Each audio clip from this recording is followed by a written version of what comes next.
అందరికీ నమస్కారం. రాష్ట్ర ప్రజలకి, శ్రేయభిలాషులకి, ప్రతి ఒక్కళ్ళకి ఈ వైసీపీ పార్టీ ఉండేదో ఊడేదో తెలియదు. ఇక కీలక బాధ్యతలు ఈ వైసీపీ పార్టీ వాళ్ళకి ఏముంటుంది? బొంగు భోజనాలు అన్నీ అయిపోయిన తరువాత బంతుల్లో ఇస్తరాకులు ఎత్తేసుకుంటున్నట్లు ఉండేది.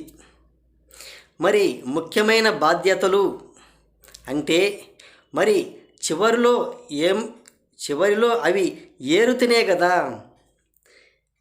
ఫంక్షన్ జరిగిన చోట ప్రతి చోట కూడా ఏదైనా ప్లేసు శుభ్రంగా ఉంటేనే కదా ఏదైనా కానీ అలాగే ఉంటుంది. ఎందుకంటే మరి ఈవిడ శ్యామల గారికి ముందు చాలా మంది లేడీస్లు ఉండి పోయారు. మనం వాళ్ళకి పదవులు కూడా చాలామంది కూడా ఇచ్చారు. ఉదాహరణకి మన నగరి ఎమ్మెల్యే రోజా గారు, చిలకలూరిపేట ఎమ్మెల్యే విడుదల రజని గారు వాళ్ళ బ్రతుకులు ఏమైపోయాయో ఒక్కసారి ఆలోచించండి.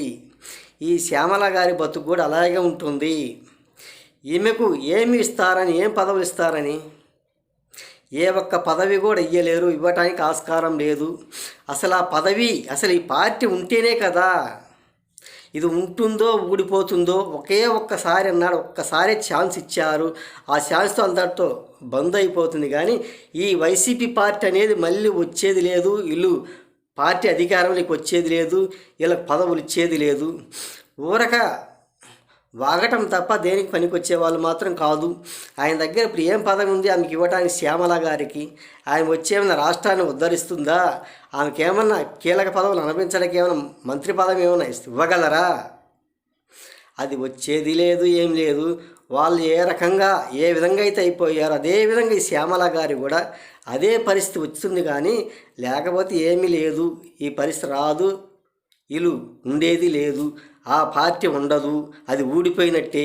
శ్యామల గారు మీ బ్రతుకు కూడా అలాగే ఉంటుంది. శ్యామల గారు ఒక్కసారి తెలుసుకోండి. ఊరక మనావేదన పడుతూ ఊరక వాగటం ఎందుకు? ఒక్కసారి తెలుసుకోండి అని తెలియజేస్తూ రాష్ట్ర ప్రజలకి, శ్రేయభిలాషులకి, ప్రతి ఒక్కళ్ళకి హృదయపూర్వక ధన్యవాదాలు.